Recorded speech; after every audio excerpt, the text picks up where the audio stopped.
The CBS Radio Mystery Theater presents...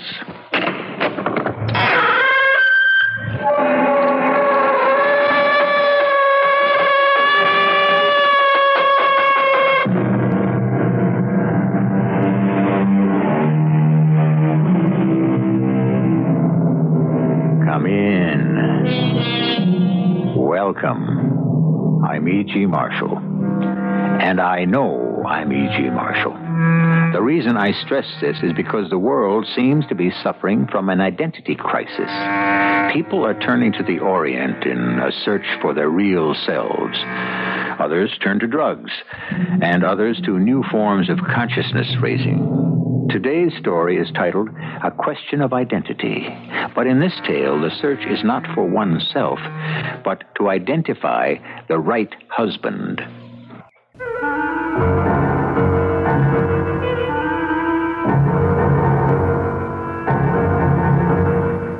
Our mystery drama, A Question of Identity, was written especially for the Mystery Theater by Murray Burnett and stars Joan Lovejoy. I'll be back shortly with Act One.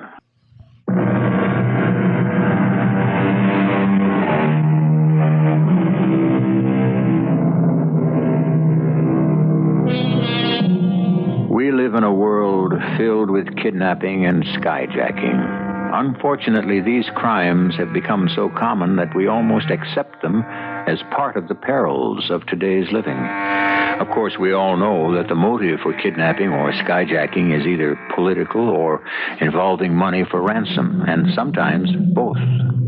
Today's story starts with a kidnapping which had neither of these motives.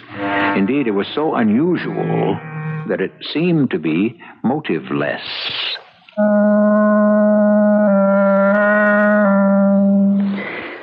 My name is Hillary Cummings, and I'm divorced. I mention this only because it plays such an important part in the incredibly strange things that happened to me. It all started on an ordinary Wednesday as I left my apartment in New York City on my way to my job as court stenographer. It was raining. No chance for a cab, I knew, so I opened my umbrella and started for the bus stop on the corner. Two men ranged up, one on each side of me. Miss Hillary Cummings? Yes. We'd like you to come with us. What? Who are you? No, I'll be explaining when we get where we're going. Our car's right over there. Well, thank you, but my bus is right over here. You can ride with me and explain. That's not satisfactory, Miss Cummings. Let go of my arm or I'll scream. Help me lift her into the car. All right, give her a chance to breathe, huh? Miss Cummings, you can scream if you wish, but it won't do you any good. I was being kidnapped. My first emotion, utter disbelief, and then followed quickly by anger and fear, particularly when the man who had been doing all the talking attempted to reassure me. I give you my word that no harm will come to you. We're simply going to ask a favor of you. Well, for people asking favors, you go about it in a calculated way to get a refusal. I've already apologized for this, kidnapping. No, you got it all wrong. You'll understand everything when we reach our destination. Well, the police won't. They know of kidnapping when they hear about it. No more talking. Now, shut up. Unless you want to be gagged. There was no question that he meant what he said, so I obeyed. The car traveled fast up the West Side Highway, crossed the Henry Hudson Bridge into Riverdale, turned off at Fieldston, and came to a stop in the driveway of a gracious old mansion. My captors politely ushered me in through large double doors and then into a paneled library. A gray-haired man with twinkling blue eyes and the face of a cherub rose from behind a large desk. Ah, Miss Cummings. I'm delighted to see you. Please, sit down. Would you care for some coffee? Tea? Or rather, excellent croissant, eh? I'll tell you exactly what I'd like. To get out of here and down to my job. What do you think is going to happen when I don't show up or call in? Nothing.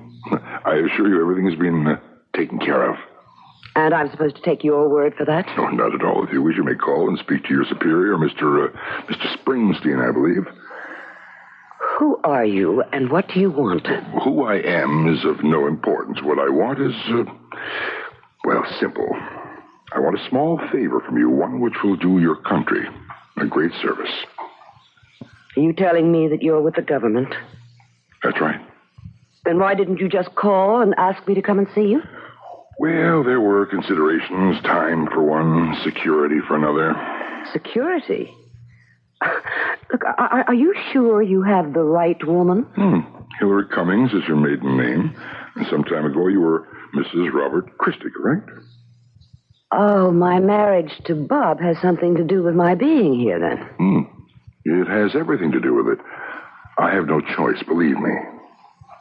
Miss Cummings, you would know your husband if you were to see him again, now, wouldn't you? Well, I'm not sure. You know he had some plastic surgery done after the accident. I haven't seen or spoken with him since. We're aware of that. I can only tell you that the plastic surgery did not alter his looks that much. What is much more important, I think, are the things that remain constant, such as memories that were shared by only the two of you. I'm getting a very bad feeling. I don't know whether I'm Alice in Wonderland or a character in a James Bond story. I would like to leave now, may I? No. I'm a prisoner? Well, only until you hear me out. Just please listen, and if you then decide you don't want to help us, well, you'll be perfectly free to leave. Do we have a deal? Do I have a choice? I'm the head of an intelligence operation. One you've never heard of. An intelligence gathering outfit. And how does Bob connect up with this? Well, he's done some work for us at various times. No one can question his extensive traveling because of his regular job as a hotel management consultant. He makes an ideal courier. You know, someone who carries messages, you know. I've read enough spy stories to know what a courier does.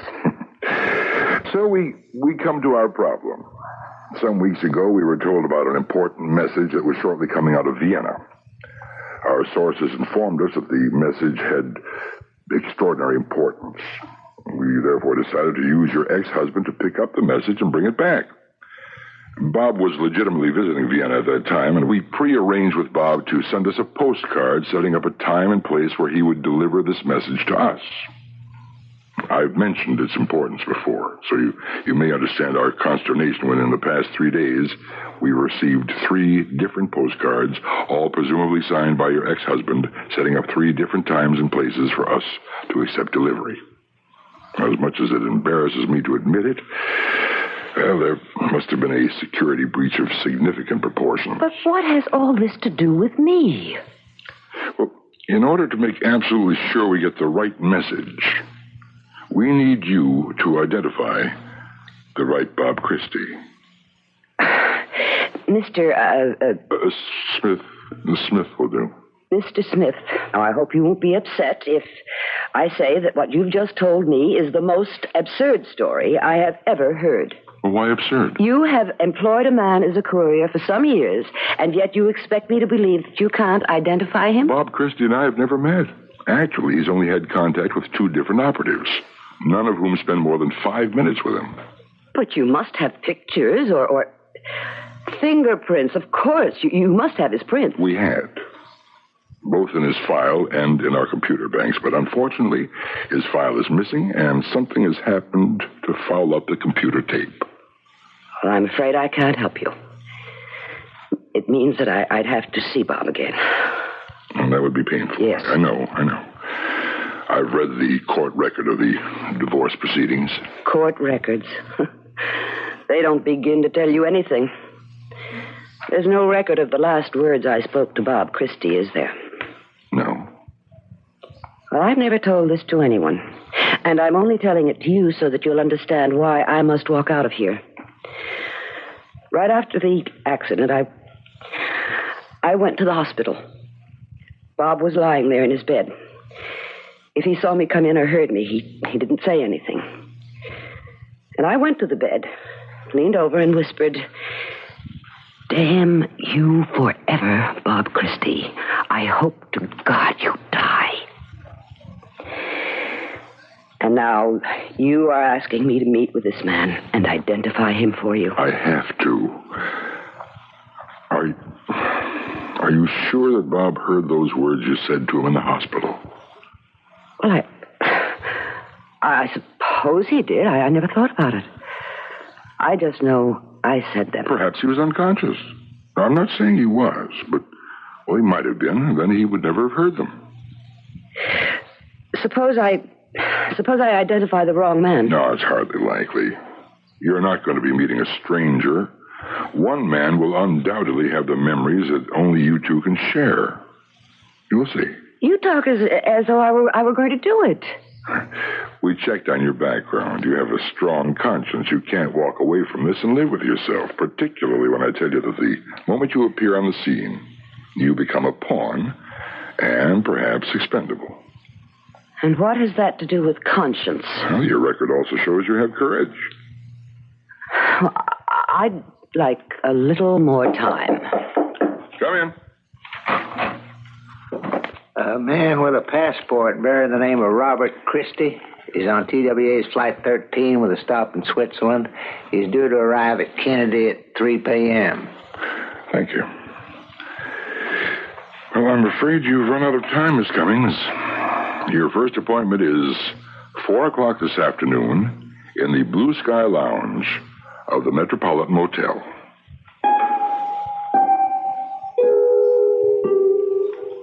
All motels near airports have the same air of impermanence.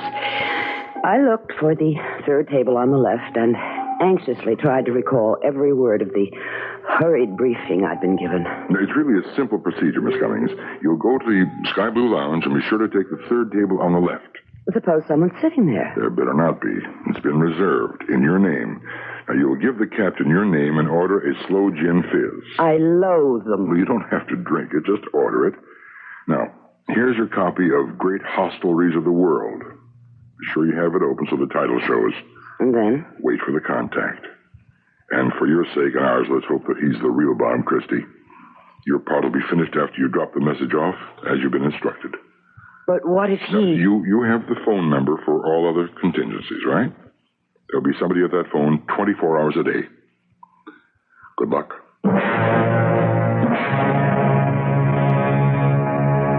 So, there I was, sitting at the third table on the left with my book open as directed, and nothing happened.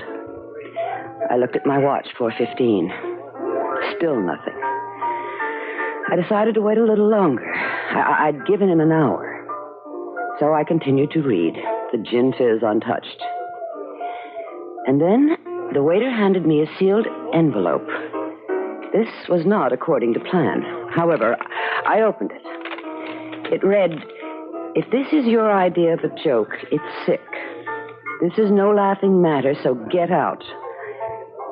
It was unsigned. I looked around the room, but saw no one remotely resembling Bob. I glanced up at the waiter.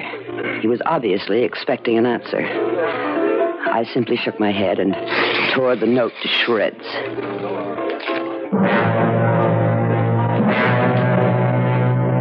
It wasn't more than 10 minutes later. I never heard him. I was reading, and the only way I knew he was there was when his hand closed the book, and he said, You're just as stubborn and spiteful as always.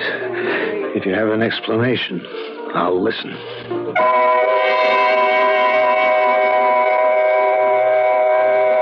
Everyone knows that love is blind, but how about hate? In the case of Hillary Cummings, she's been asked to identify her own husband, a man she hates. Will this hatred lead her to make a mistake? I'll be back shortly with Act 2.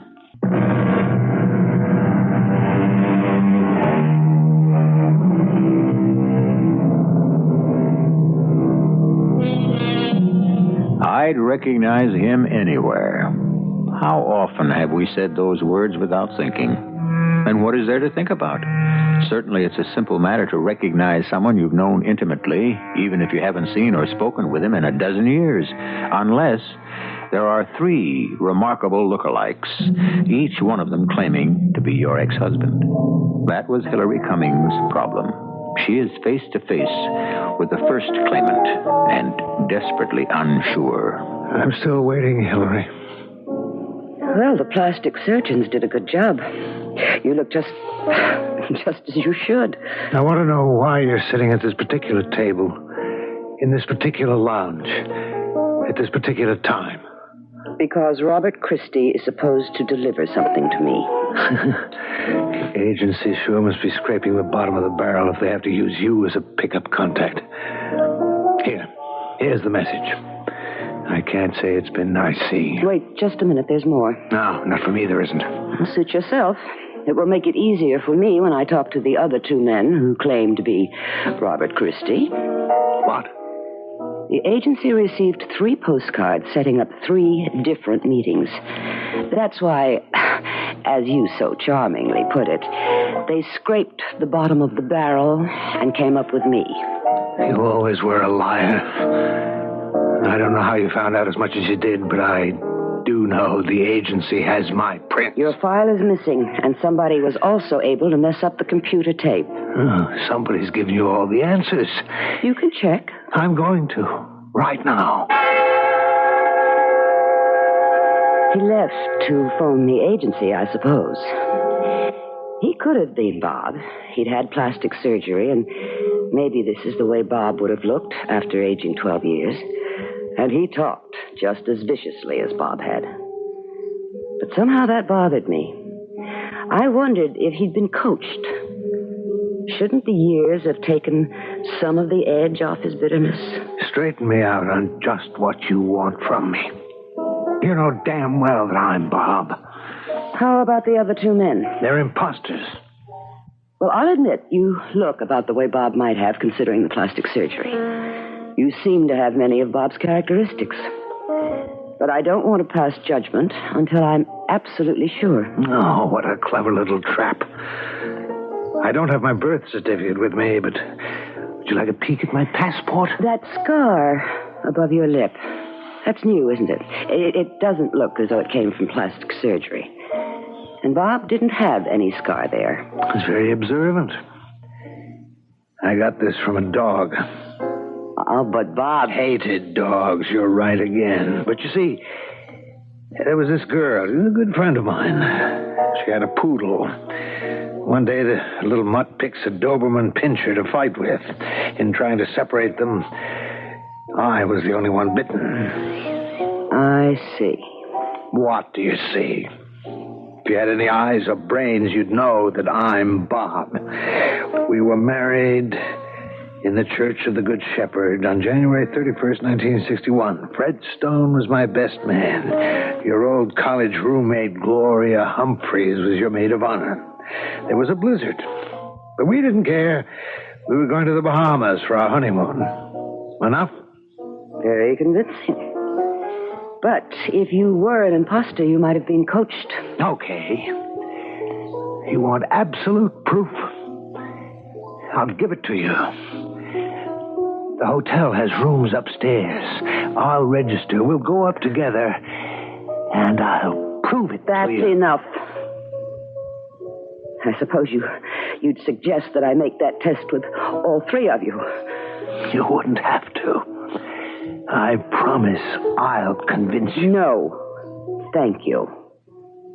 Okay. I'm going to report your refusal to the agency. Somehow I don't think they'll like it.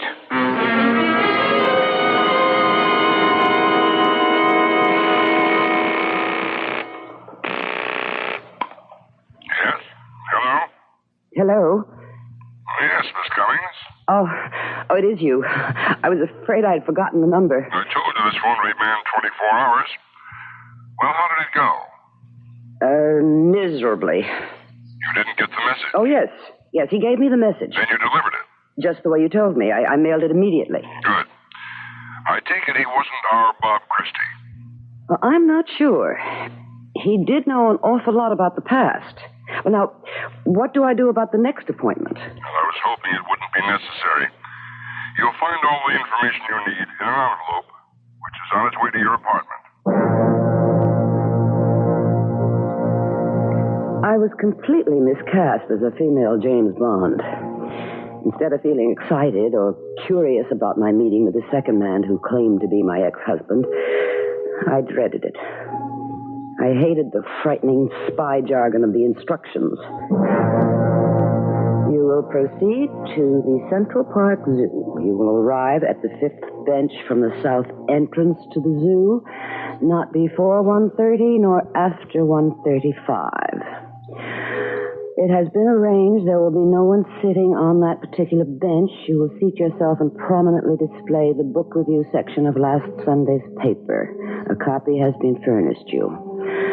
A man will sit next to you who will say the following words exactly.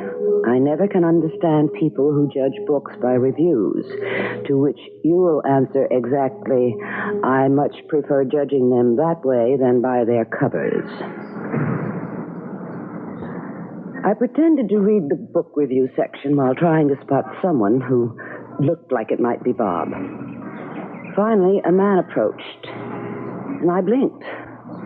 For a moment, I thought he was the same man I'd seen at the airport, and then I noticed he was a trifle stouter, and his hair was a little thinner. Hillary? It is you, isn't it? Yes, it is. Oh, of course. But I don't understand. Oh, excuse me. I never can understand people who judge books by reviews. I much prefer judging them that way than by their covers. Hillary, there must be something very wrong. Wasn't that the proper identification? I don't mean that. They must have had some reason to involve you, but they shouldn't have. Hillary, how did you get into this? I'll tell you if you explain to me how you got that scar on your lip. Hillary, this is no game. You're right in the middle of something dark and dangerous. Oh, that's a switch. You trying to make me believe you're concerned about me. Still a small Alec. Okay, it's your neck. The scar? I got it from a dog bite. A dog? Not mine. I broke up a fight between two dogs. Now, look, I'd like to turn over the message and say goodbye. I wish it could be that easy. But 3 different men claim to be Bob Christie. The agency asked me to discover which one is really Bob. Oh, I can't believe that. The agency has goofed. They've lost the file containing Bob Christie's records and fingerprints. You saying I have no cover any longer? Someone knows all about me and what I'm carrying? Well, that's even worse than anything I could have imagined. Why? If you're really Bob, you have nothing to worry about. Have you any idea what'll happen to the 2 men you brand as imposters? They'll go to jail? Sure. If they're lucky. More likely they'll turn up in the morgue. Oh, you're exaggerating. Did you ever stop to check on whether or not you were followed when you came here? Well, Sure, of course not. It never occurred to you. Just look around. Look and see if you recognize anyone who's been here since you came. Oh, that's ridiculous. Should have my head examined for staying this long. Goodbye, Hillary, and good luck. You are the one who's going to need the luck if you go before you've proved to me that you really are Bob. Brother, I've just found a new version of hell. I'm chained to the woman I divorced 12 years ago, chained more securely by fear than I ever was by marriage. All right, Hillary, what do you want of me? Proof? Prove to me that... Am I the first of the 3 men you met? No, you're the second. Oh, that's good. Well, what's good about it? It proves you weren't sure about the first guy. Fellow in the wild sport shirt over there. Where? Look, leaning against the tree with a camera. You see him? Oh, yes, he's obviously a tourist. So obvious that he bothers me. He's just been standing there fooling with his camera ever since I sat down. Oh, relax. Now, look, if you are Bob, you would remember moments we shared that only the real Bob Christie would know. Things that I've tried to put out of my mind the past dozen years. Oh, that's a cop-out. Why isn't that phony tourist going on about his business? Why is he still hanging around? All right. If you can't give me anything... All right, Hillary. How's this for openers? Philadelphia. The playhouse in the park. Remember the play Star Spangled Girl? We left early and got lost. We couldn't find our way out of Fairmount Park. No one asked directions. We laughed till we had to stop the car and seriously debated going to sleep right there in the park. That's not bad. Not completely Oh, now you can relax. That phony tourist, as you call him, is leaving. Now, wait a minute. I'm leaving that expensive camera case behind. Come on, Hillary. What? Don't ask stupid questions. Move!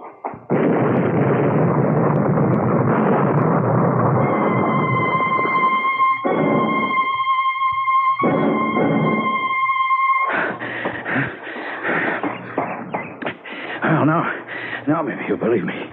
You know that bomb was meant for me. There are other countries involved, foreign agencies, and they want the real Bob Christie dead.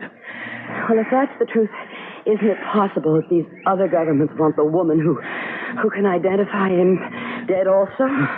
You're not very good at your job. Just tell me something that will prove to me beyond any doubt that you're Bob. Oh, Hillary, you're too much. Someone just tried to kill me, and you're still asking for romantic reminiscence. Not necessarily romantic, just something so personal that only you and I would know about it. Okay.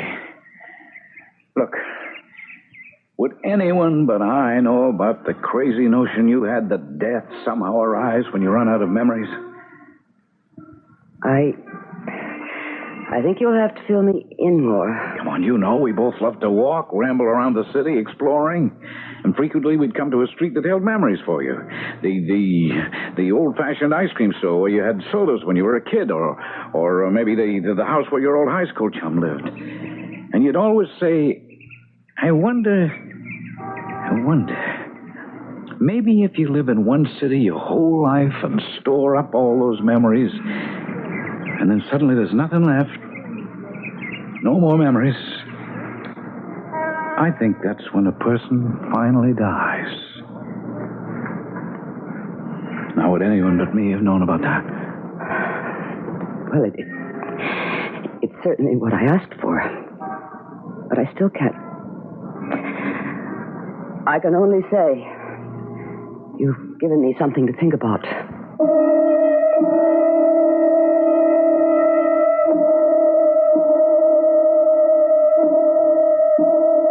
There is nothing more untrustworthy than an autobiography. Make a little test. Find an old friend and reminisce. Recall some incident that happened to both of you more than 10 years ago. I'll wager you'll have two very different versions, and each will honestly believe that his is true. That, more than anything, is Hillary's problem. I'll be back shortly.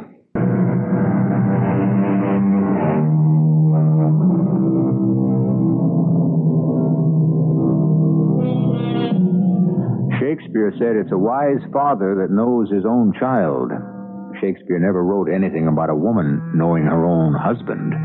Of course, he had also never heard of plastic surgery, which made Hillary Cummings' problem of picking the right husband from among three claimants more than ordinarily difficult. It was also becoming dangerous. Do you know about the bomb that exploded in the park? We were informed. Well, what about the bomb? The second Bob Christie. Is he genuine? I'm not sure. That's why I'm asking about the The bomb. bomb indicates two things. One, that you pose a threat. And two, that the information is as important as we were led to believe.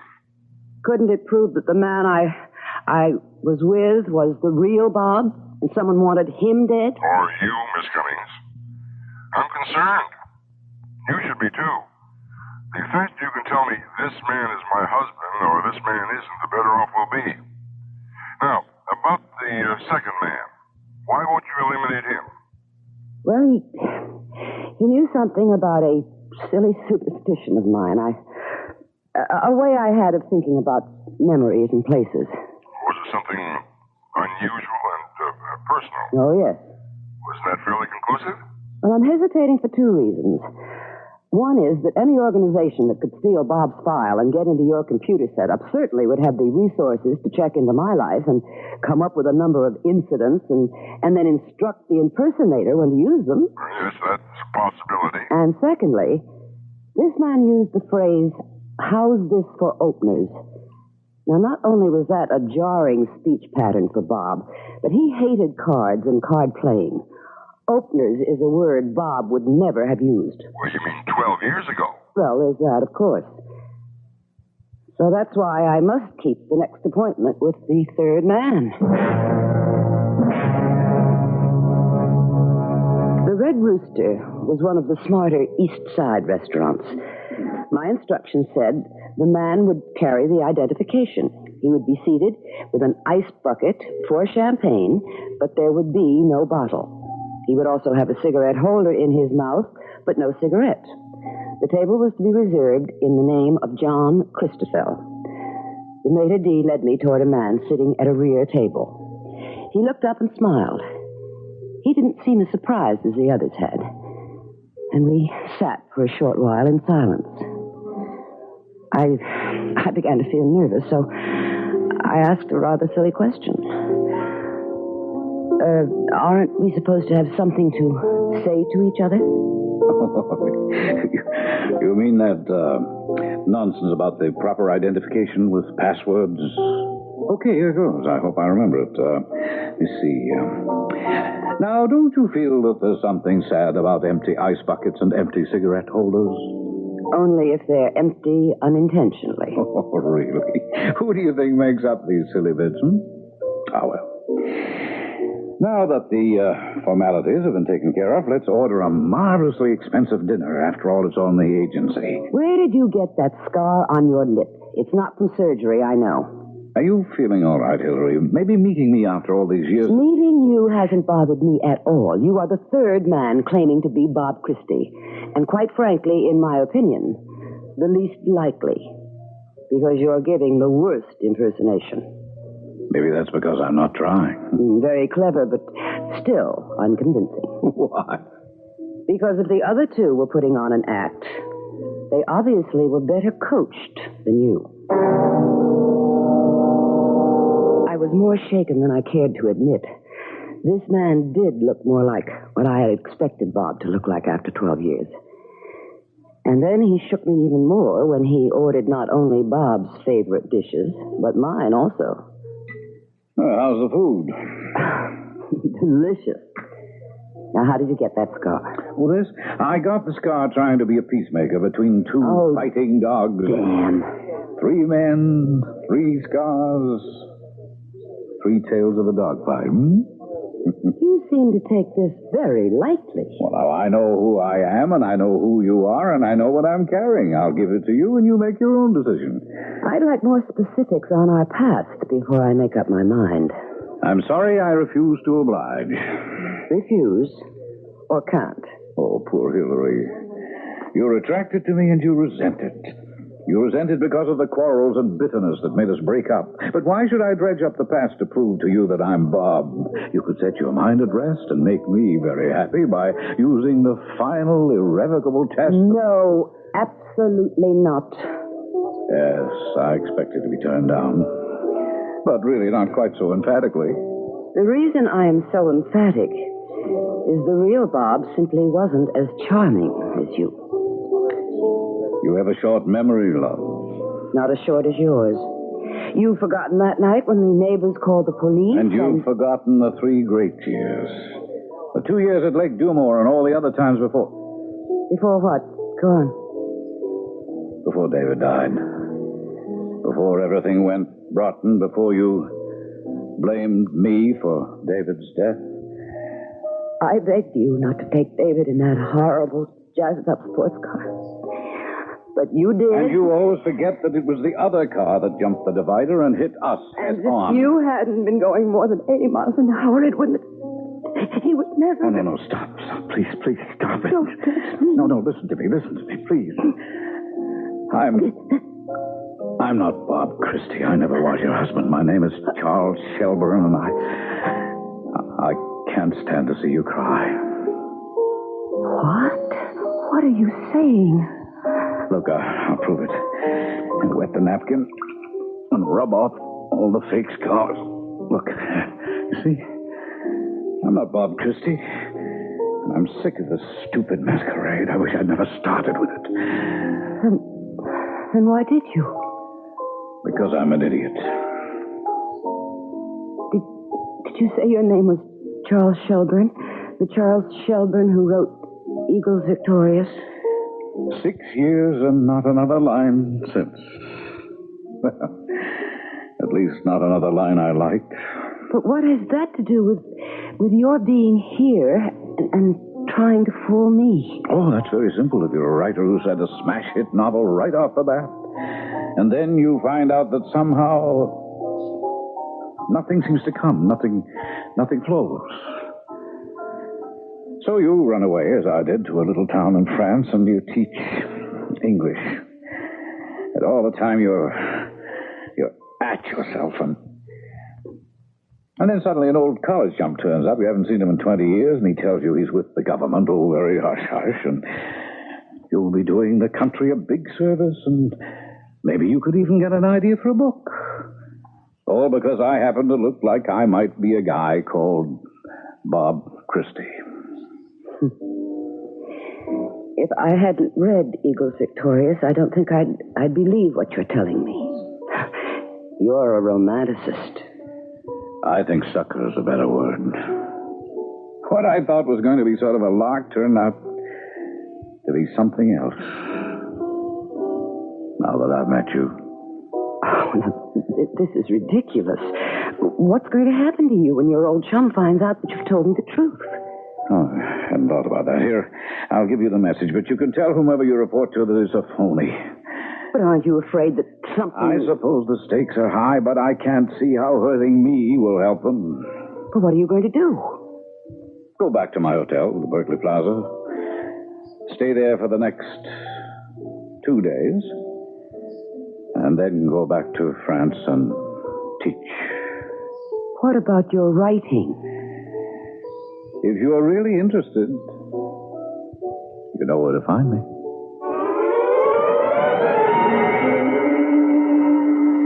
I don't remember exactly how I got back to my apartment. My head was in a whirl.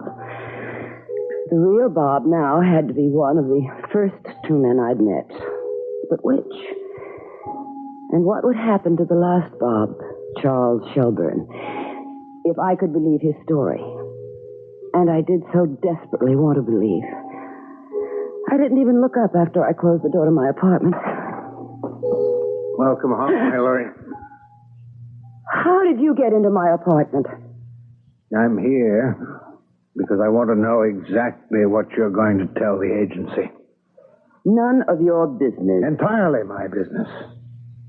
I was able to get in here with a key I had made because I got nervous. I saw you running around interviewing prospective ex-husbands. Put that phone down. All right. You're stronger than I am. But you've just given yourself away. Now I know you're not the real Bob. Do you? Damn you forever, Bob Christie. I hope to God you die. You really are Bob.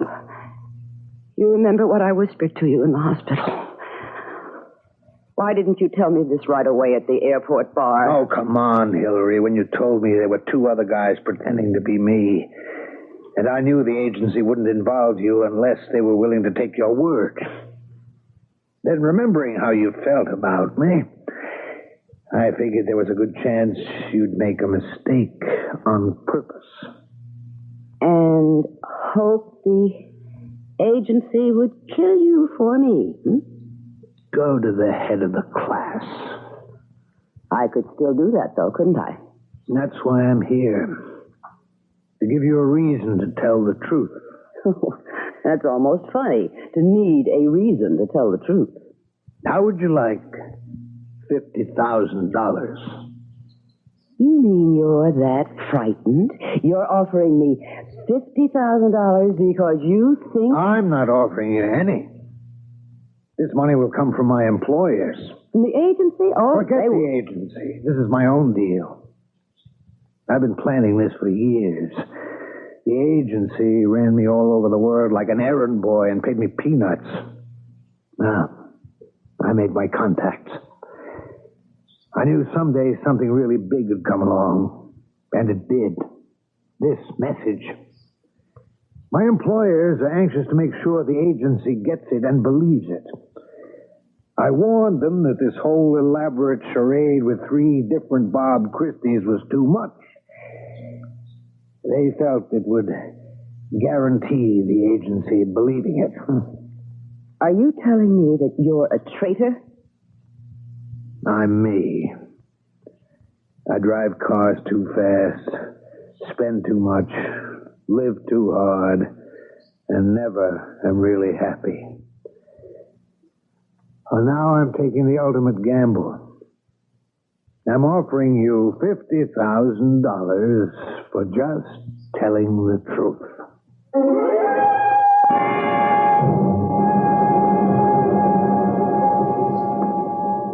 Yes? This is Hillary Cummings, Mr. Smith. This is the last time I'll be talking to you. I'm leaving the country. What, have you solved our problem? No. I can't make up my mind. I warn you, Miss Cummings. You've embarked on a foolish course. Which one are you trying to protect? Myself. Who's threatening you? From whom do you need protection? From myself. And thoughts of revenge. Miss Cummings, you're deliberately talking in riddles. And riddles are exclusively your area, Mr. Smith. All right. I'll make it very simple.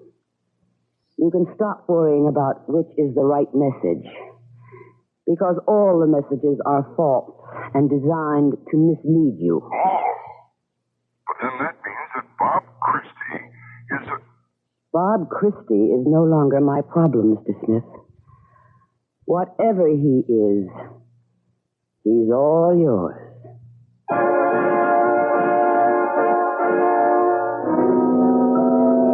One of the in things today for people seeking identity is to spend 2 weekends or 60 hours at a transcendental meditation session. Hillary Cummings did it faster and perhaps easier, but not everyone is given the opportunity to play Mata Hari. I'll be back shortly.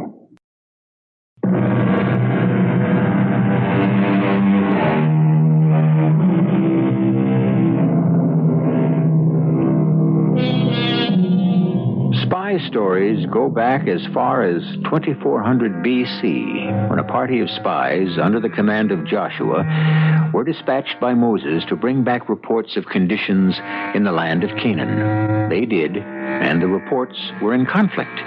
Ever since then, the intelligence services of the world have recognized the importance of the gathering of information and the distribution of misinformation. You can trust me not to misinform you. Our cast included Joan Lovejoy, Robert Dryden, Joe Silver, and Ian Martin. The entire production was under the direction of Hyman Brown. This is E.G. Marshall inviting you to return to our Mystery Theater for another adventure in the macabre. Until next time, pleasant dreams.